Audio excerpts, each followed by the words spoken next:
Good morning dear students. જે ભૌતિક સંતુલન આપણું સમજવાનું શરૂ છે ને ઉદાહરણો એ પૈકી એક છેલ્લું એક્ઝામ્પલ આપણે ભૌતિક સંતુલનનું જોઈએ.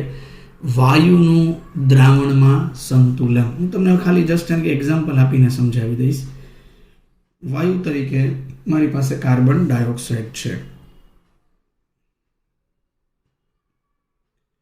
હવે કાર્બન ડાયોક્સાઇડ નું જલીય દ્રાવણ એટલે કે પાણીની અંદર કાર્બન ડાયોક્સાઇડ પસાર કરવામાં આવે. આ કોના જેવું ખબર તમને? સાદી સોડા છે. સાદી સોડા છે એ ફ્રીજની અંદર રાખેલી હોય. ઓકે, ફ્રીજમાંથી જેવો બહાર કાઢે અને એનું ઢાંકણું છે એ ખોલે એટલે તમે બધા જોઈ શકો છો કે એની અંદરનો કાર્બન ડાયોક્સાઇડ છે એ સીધો બહાર નીકળેલો CO2 વાયુ તમને દેખાશે. એ જ્યારે નીચા તાપમાને સ્ટોરેજ કરેલું હતું ત્યારે એમાં કાર્બન ડાયોક્સાઇડ વાયુ એ પડ્યો હતો અને કાર્બન ડાયોક્સાઇડ વાયુનું જલીય દ્રાવણ પણ હતું. બંને એ પાત્રની અંદર હાજર હતા. બંને પાત્રમાં હાજર હતા એનો મિનિંગ એ થયો કે એ બંને સંતુલનમાં છે એવું આપણે કહી શકીએ. એટલે કે સાદી સોડા એ વાયુનું દ્રાવણમાં સંતુલનનું બેસ્ટ એક્ઝામ્પલ આપણે આપી શકીએ છીએ. ઓકે, તો અહીંયા મારે ખાલી તમારી સાથે એક વાયુના દ્રાવણમાં સંતુલનનું ઉદાહરણ જ દેવાનું હતું જે મેં તમારી સાથે ડિસ્કસ કરેલું છે. બાકીની બધી ઇન્ફોર્મેશન અગાઉ આવેલી હોય એ જ પ્રકારની છે એટલે એમાં કંઈ જાજુ બહુ ટેન્શન લેવા જેવું નથી. હવે મારે તમને સમજાવવું છે રાસાયણિક સંતુલનનું ઉદાહરણ.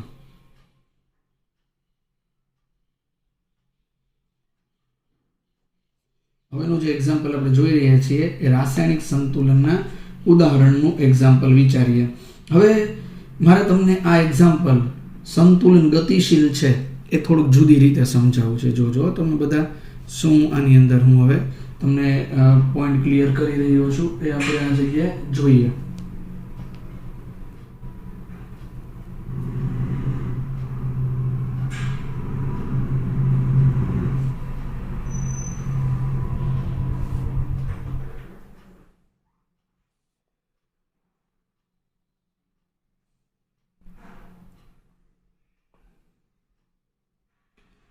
અહીંયા મેં એમોનિયા બનાવવાની હેબર પદ્ધતિનું એક્ઝામ્પલ લીધું છે. પાત્ર મેં અહીંથી બંધ કરી દીધું છે. અહીંયાથી એક ટ્યુબ રાખેલી છે જેમાંથી હું કોઈ બી વાયુ અહીંયાથી પાસ ઓન કરી શકીશ.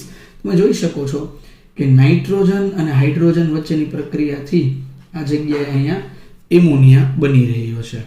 હવે આ બંનેનું એકબીજામાં રૂપાંતરણ થવાનું ચાલુ છે. આ દરમિયાન તમે જોજો હું આ પાત્રમાં ડ્યુટેરિયમ એડ કરું છું. શું હું એડ કરું છું? પાત્રની અંદર ડ્યુટેરિયમ D2 એડ થાય છે. N2 અને 3H2 નું આ હાઇડ્રોજન વચ્ચે પ્રક્રિયા થઈને એમોનિયા બનવાનું ચાલુ છે. એમાં હું ડ્યુટેરિયમ નાખું છું તો પ્રક્રિયા મિશ્રણમાં ડાયનાઇટ્રોજન, ડાયહાઇડ્રોજન, NH3 અને ND3 બને છે. આ એક નવો કોન્સેપ્ટ આવી ગયો. હાઇડ્રોજનનો સમસ્થાનિક ડ્યુટેરિયમ એડ કર્યો તો NH3 તો હતો જ. NH3 ની સાથે શું બની ગયું? અહીંયા ND3 નાઇટ્રોજનનો ડ્યુટેરાઇટ કમ્પાઉન્ડ આ જગ્યાએ બની ગયો છે. તમે જોઈ શકો છો પરિસ્થિતિ શું આવી ગઈ. પ્રક્રિયા ગતિશીલ છે એ સાબિત થઈ ગયું કે N2 અને H2 નું એમોનિયામાં રૂપાંતર થવાનું શરૂ હતું. એ દરમિયાન ડ્યુટેરિયમ અંદર એન્ટર થયો અને એ ડ્યુટેરિયમની N2 સાથે પ્રોસેસ થઈ ગઈ ને ND3 બની ગયો. આનો મિનિંગ એ થયો કે સંતુલન ગતિશીલ છે. એ જગ્યાએ અહીંયા રાસાયણિક પ્રક્રિયામાં પણ આપણે સાબિત કરી દીધું. સંતુલન કેવું છે? ગતિશીલ છે, સાબિત થઈ જાય. બીજું, આ પ્રક્રિયા દરમિયાન N2 અને H2 વપરાય છે અને એમોનિયા મળે છે અને પાછો એમોનિયામાંથી N2 અને H2 મળે છે એટલે બધાય હાજર હોય છે. બધાયનું પ્રમાણ મળે છે. દરેકનું પ્રમાણ એ દોડ સ્પેક્ટ્રોમીટર, દ્રવ્યમાન સ્પેક્ટ્રોમીટર દ્વારા માપી શકાય છે. આ એના માટેનું સાધન છે. સંતુલન ગતિશીલ છે એ આપણે આના ઉપરથી એક પહેલા ઉદાહરણથી ખબર પડે છે.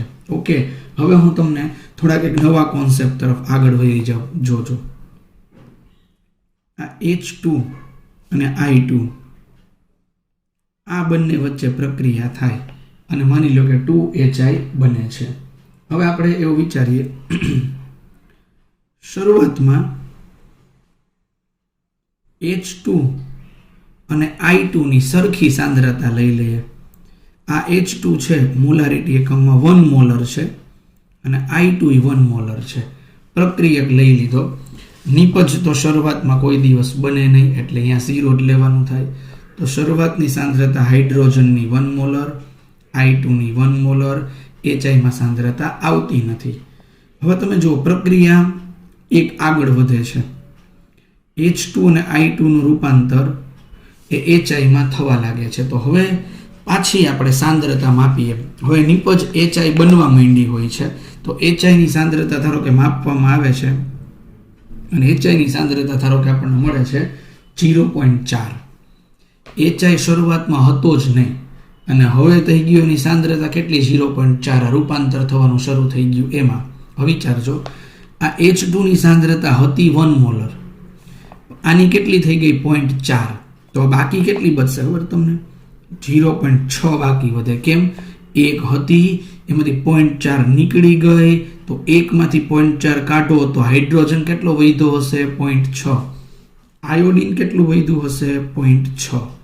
તો તમે જોઈ શકો છો કે આ સંતુલનમાં રહેલી પ્રક્રિયા થઈ શકે, કારણ કે આમાં હાઇડ્રોજન છે, આયોડિન છે અને HI પણ છે, બધું જ હાજર છે. એટલે આ પ્રક્રિયા સંતુલનમાં છે એવું આપણે આસાનીથી કહી શકીએ છીએ. ઓકે, તો આવા અલગ અલગ સાંદ્રતા, અહીંયા 1 મોલર લીધી, 2 મોલર લ્યો, 3 મોલર લ્યો, 4 મોલર લ્યો, 5 મોલર લ્યો, 6 મોલર લ્યો, દરેક અલગ અલગ સાંદ્રતા તમે આની અંદર લ્યો છો, પણ આ રીતે તમને ફેરફાર આની અંદર માલુમ પડે છે. ઓકે, સમજાય છે તમને આ લોકોને ફેરફાર?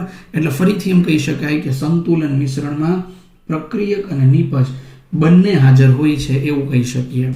પણ આના ઉપરથી એક અર્થઘટન કરીએ આપણે. શું અર્થઘટન કરીએ? એ અર્થઘટનને તમે વેરીફાઈ કરજો જો શું થાય છે. તમે જોઈ શકો છો કે H2 અને I2ની સાંદ્રતા સમય જતા ઘટે છે, જ્યારે HIની સાંદ્રતા સમય જતા વધે છે. જો H2 અને I2ની સાંદ્રતા ઘટે, એક હતી પછી કેટલી થઈ ગઈ? 0.6. HIની સાંદ્રતા 0 હતી, કેટલી થઈ ગઈ? 0.4. એટલે એકની સાંદ્રતા ઘટે, બીજાની સાંદ્રતા વધે, એવું અર્થઘટન આના ઉપરથી નીકળું. આનો હું આલેખ ડ્રો કરું, તમે બધા એ જોજો.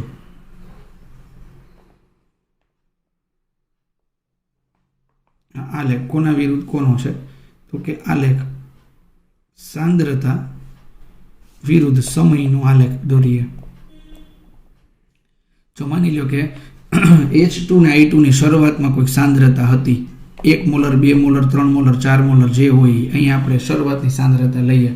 હવે સાંદ્રતા ઘટતી જાય છે, એકમાંથી 0.6 થાય તો ધીમે ધીમે ધીમે આ સાંદ્રતા ઘટતી જાય, ઘટતી જાય, ઘટતી જાય અને પછી સમયની સાપેક્ષમાં છેલ્લે અચળ બને, કારણ કે ઘટાડો ધીમે ધીમે ઓછો થતો જાય છે. બહુ પછી એટલો બધો જાજો ઘટાડો ન હોય, આ ઘટતી ગઈ. નિપજની સાંદ્રતા 0 હતી, વધતી ગઈ, વધતી ગઈ, વધતી ગઈ, અહીંયા હાઈએસ્ટ પહોંચી ગઈ. આ H2 અને I2 આની સાંદ્રતા ઘટી અને HIની સાંદ્રતા આ જગ્યાએ વધી ગઈ. સમજાય તમને? આ આલેખ જે વિદ્યાર્થી મેથેમેટિકલ સ્ટેપ જાણતા હોય એને સમજ પડશે કે આ સાંદ્રતા ઘટે છે અને HIની સાંદ્રતા આ જગ્યાએ વધે છે. ઓકે, તો આ પ્રકારે એને આપણને એક આલેખ સમજાવેલો છે આમાં રાસાયણિક સંતુલનના કોન્સેપ્ટ ઉપર શું થઈ રહ્યું છે. હું ટેક્સ્ટ બુક કરતાં થોડો જુદી રીતે જઈ રહ્યો છું. અમે તમને બધાને ખબર જ છે કે મારી ટ્રીક પ્રમાણે હું ચાલતો હોઉં છું, જેનાથી MCQ તમારા બધા આરામથી સોલ્વ થઈ જાય એ પ્રકારના હોતા હોય છે. હવે હું તમને આનું મેથેમેટિકલ સ્ટેપ અત્યારે સમજાવવા જઈ રહ્યો છું, બધા ધ્યાનથી સમજજો. હવે જો ધારો કે સામાન્ય પ્રક્રિયા એક છે અહીંયા A પ્લસ B, એમાંથી બને છે C પ્લસ D.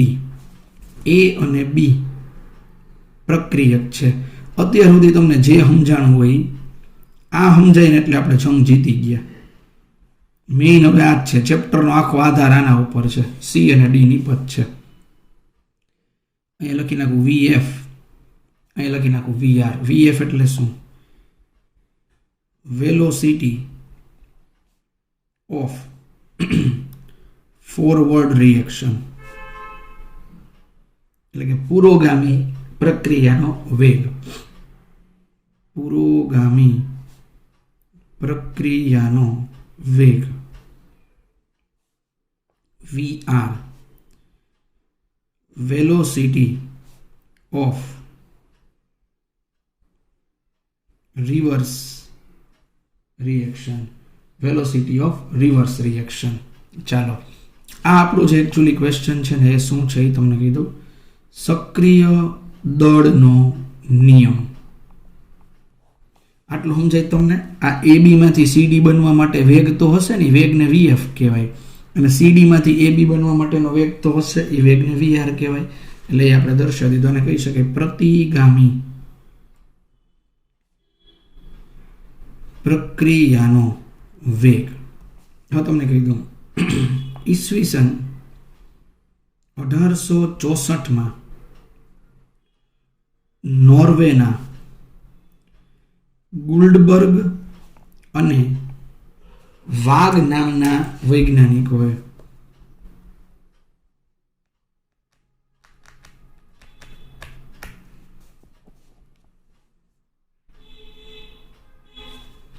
સક્રિય જથ્થો અર્થાત એને કહેવાય સાંદ્રતા નો નિયમ દર્શાવ્યો. જોજો નિયમ શું છે. રાસાયણિક પ્રક્રિયાનો વેગ એ પ્રક્રિયામાં ભાગ લેતા પ્રક્રિયકોની સાંદ્રતા અર્થાત સક્રિય જથ્થો ના સમપ્રમાણમાં હોય છે. રાસાયણિક પ્રક્રિયાનો વેગ શું કહે છે? પ્રક્રિયામાં ભાગ લેતા પ્રક્રિયકોની સાંદ્રતાના સમપ્રમાણ હોય છે. આ વાત હું તમને લોકોને આજે મેથેમેટિકલી સાબિત કરું. જોજો, પ્રક્રિયાનો વેગ એટલે પુરોગામી પ્રક્રિયા હોય તો વીએફ કહેવાય. જોજો, આખી મેટર હું તમને આ જગ્યાએ સમજાવી રહ્યો છું. આપણે અત્યારે માર્કિંગ કરીએ તો નિયમ શું છે હું તમને મેં કીધું મેથેમેટિકલી સ્ટેપમાં પ્રૂવ કરું છું. એ પ્લસ બી એમાંથી મેં તમને બતાવ્યું સી પ્લસ ડી. જો પુરોગામી પ્રક્રિયાનો વેગ આપણો નિયમ એમ છે રાસાયણિક પ્રક્રિયાનો વેગ, તો એનું સમીકરણ આમ થાય વી એફ સમપ્રમાણમાં છે. મેથ્સના વિદ્યાર્થી સમજી જશે એટલે ચલે છે. પ્રક્રિયામાં ભાગ લેતા પ્રક્રિયકો. ચાલો, આમાં પ્રક્રિયક કોણ છે? તો કે એ બી એ પુરોગામી પ્રક્રિયા માટે પ્રક્રિયક છે. તો કે પ્રક્રિયક નહીં, સાંદ્રતા. સાંદ્રતાને ચોરસ કાઉન્સ વડે બતાવવામાં આવે છે. ઓકે, આ એ અને બી બે પ્રક્રિયકો છે એની સાંદ્રતા એટલે ચોરસ કાઉન્સ. આપણે દર્શાવી દઈએ કે ચોરસ કાઉન્સ એ મોલારિટી એકમ દર્શાવે છે. ઓકે, તો વીએફ ચલે છે એ બી. હવે ચલે છે નિશાની હું દૂર કરું, અહીંયા અચળાંક મૂકું કેએફ એ બી. આને કીધું સમીકરણ નંબર 1. એમ કહી શકું કે જ્યાં કે એફ બરાબર પુરોગામી પ્રક્રિયાનો અચળાંક, સંતુલન અચળાંક. કે એફ એટલે શું થવાનું છે? આ જગ્યાએ સંતુલન અચળાંક થાય છે. ઓકે, હવે આપણે આમ જોઈએ. જો હવે પ્રતિગામી પ્રક્રિયા, પ્રતિગામી પ્રક્રિયા એટલે કોણ થઈ ગયું? વેગ એટલે વીઆર. વળી પાછું વીઆર ચલે છે. તમારી જાણ માટે પુરોગામી પ્રક્રિયા માટે સીડી નિપજ છે, પણ પ્રતિગામી પ્રક્રિયા અહીંથી શરૂ થાય છે તો સીડી પ્રક્રિયક થઈ જાય. તો વીઆર ચલે છે સીડી. આ નિયમ પ્રમાણે હું હાલું છું. પ્રક્રિયાનો વેગ એ પ્રક્રિયામાં ભાગ લેતા પ્રક્રિયકોની સાંદ્રતાના સમપ્રમાણમાં હોય છે. VR ચલે છે નિશાની દૂર કરવું. KR બહુ ધ્યાનથી સમજજો. એવું લાગે તમારા વિડીયોને આ જગ્યાએ તમે રિપીટ કરી લેજો બહુ સારી રીતે સમજવા માટે. અને કીધું સમીકરણ નંબર 2. ઓકે, જ્યાં KR બરાબર પ્રતિગામી પ્રક્રિયાનો અચળાંક.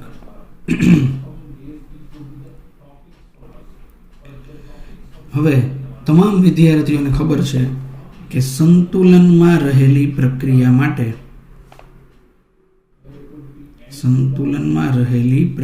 માટે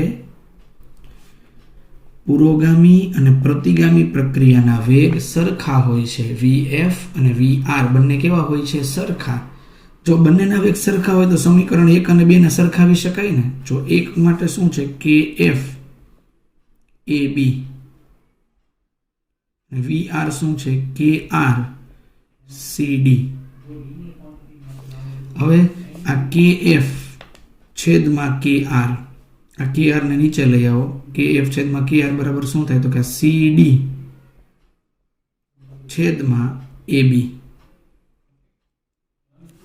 CD આમ છે, આમ નીચે લઈ આવ્યા અને આમ નીચે લઈ આવ્યા અને KF ના છેદમાં KR બરાબર એક સાબિત થઈ જાય છે. કે ભાઈ EQ એટલે સંતુલન અચળાંક. EQ એટલે ઇક્વિલિબ્રિયમ કોન્સ્ટન્ટ, સંતુલન અચળાંક. આ સૂત્ર આવી ગયું. સંતુલન અચળાંક બરાબર KF ના છેદમાં KR અને આ CD શું છે? પુરોગામી પ્રક્રિયા. ધ્યાનમાં રાખીએ તો નિપજ છેદમાં પ્રક્રિયક. આનો મિનિંગ એ થયો મિત્રો. આ તો મેં તમને શીખડાવ્યું, પણ હું તમને બેસ્ટ કોન્સેપ્ટ તમારા મગજમાં લઈ આવું. તમારે કોઈ બી સાદી પ્રક્રિયા હોય અને સીધો જેનો સંતુલન અચળાંક તારવવો હોય તો કેમ તારવી શકાય એ હું તમને કહી દઉં. પણ એની સાથે સાથે તમને એક વાત પણ હું કહી દઉં છું. સાંદ્રતાના સમપ્રમાણમાં હોય છે, પણ જો રાસાયણિક પ્રક્રિયામાં મોલ આપેલા હોય તો મોલને ઘાતમાં બતાવવાના. માની લો કે અહીંયા 2A હોતા પ્રક્રિયામાં 2A, તો 2 ને શું કરત? ઘાતમાં લઈ લેત. ઓકે, એટલે જો આગળ મોલ આપ્યા હોય તો એને ઘાતમાં દર્શાવવાના. હવે તમને હું ઉદાહરણ દઉં, આની પ્રેક્ટિસ કરાવું સંતુલન અચળાંકની.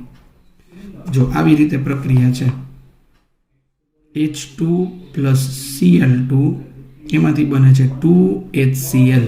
હું તમને સીધું જ કહું, આનો સંતુલન અચળાંક જો હું KCA લખી શકું, કારણ કે સાંદ્રતા હોય, સાંદ્રતાને ઇંગ્લિશમાં કહેવાય કોન્સન્ટ્રેશન, KC. સીધું આ તારવણી મેં જે ઉપર બતાવી ડાયરેક્ટ લખવી તો હું ખબર છે નિપજ અંશમાં. નિપજ કોણ છે? HCl. એને ચોરસ કૌંસમાં લખી નાખવાના. આગળ મોલ કેટલા છે? 2, એને ઘાતમાં લખી નાખવાના. છેદમાં પ્રક્રિયક H2 અને Cl2. આટલું જ કામ કરવાનું. સંતુલન અચળાંક બરાબર નિપજના છેદમાં પ્રક્રિયક. ડાયરેક્ટ લખી નાખો. આ ક્યાં બધી લપ કરવાની જરૂર છે? VF ચલે છે, આ તે બધું સમજાયું. એને તમે શોર્ટ એન્ડ સ્વીટ એ લખી શકો. બીજું ઉદાહરણ તમને દઉં. ધારો કે આમ હોય N2 + 3H2 2NH3 આમ છે. ચલો KC બરાબર સીધું કેમ લખાય? નિપજ કોણ છે? NH3. આગળ 2 મોલ છે તો ઉપર 2 ઘાત કરી નાખીએ. છેદમાં N2 અને H2 ના 3 મોલ છે તો ઉપર 3 ઘાત કરી નાખીએ. આ થઈ જાય સંતુલન અચળાંક. કેટલી સહેલી વાત છે. નિપજના છેદમાં પ્રક્રિયક. મગજમાં ફિટ કરી દો. નિપજના છેદમાં પ્રક્રિયક, નિપજના છેદમાં પ્રક્રિયક.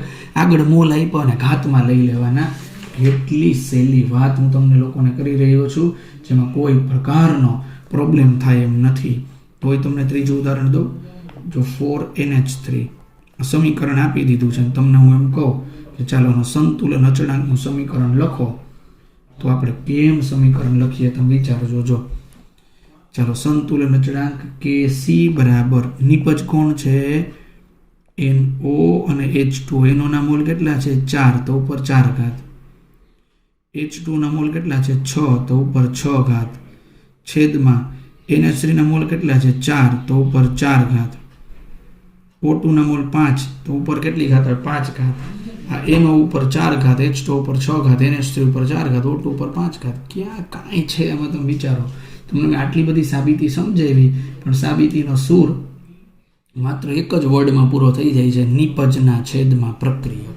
નિપજને અંશમાં લખી, પ્રક્રિયકને છેદમાં લખ્યા, આગળ જે મોલ આપ્યા હોય તો એને ઘાતમાં લખવાના. આને સક્રિય જથ્થાનો નિયમ કહેવામાં આવે છે, જે ગુલ્ડબર્ગ અને વાઘ નામના વૈજ્ઞાનિકોએ દર્શાવેલો છે. આઈ થિંક કે તમને આખી મેટર એ સારી રીતે સમજાણી હશે. મોલ શબ્દ છે ને, મોલ શબ્દ, મોલનો એક સમાનાર્થી શબ્દ હું તમને સારી રીતે કહી દઉં.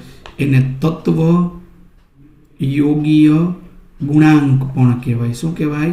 તત્વ યોગીય ગુણાંક. તો તમામ વિદ્યાર્થી મિત્રો આ ખૂબ સારી રીતે તૈયાર કરશે અને સક્રિય જથ્થાના નિયમની ચર્ચા આપણે શરૂ કરી છે. હજી સક્રિય જથ્થાના નિયમમાં આપણે આગળ વધશું, એના દાખલાઓ પણ સમજવાના છે. એ બધી ચર્ચાઓ આપણે હવે આગળના લેક્ચરમાં કરવાની થશે. પણ મેઇન આપણો સેક્શન એ હવે શરૂ થઈ ગયો છે કે જેમાં આપણે અગત્યના કોન્સેપ્ટો, અગત્યના ઉદાહરણો ખૂબ સારી રીતે સમજી રહ્યા છીએ. ઓકે, તો આજના લેક્ચર માટે આટલી મેટર આપણે રાખી રહ્યા છીએ. આઈ હોપ કે તમે સારી રીતે સમજેલા હશો. જો ન સમજાણું હોય તો તમે એને રિપીટ કરી શકો છો. Okay, thank you dear students for today's important lecture.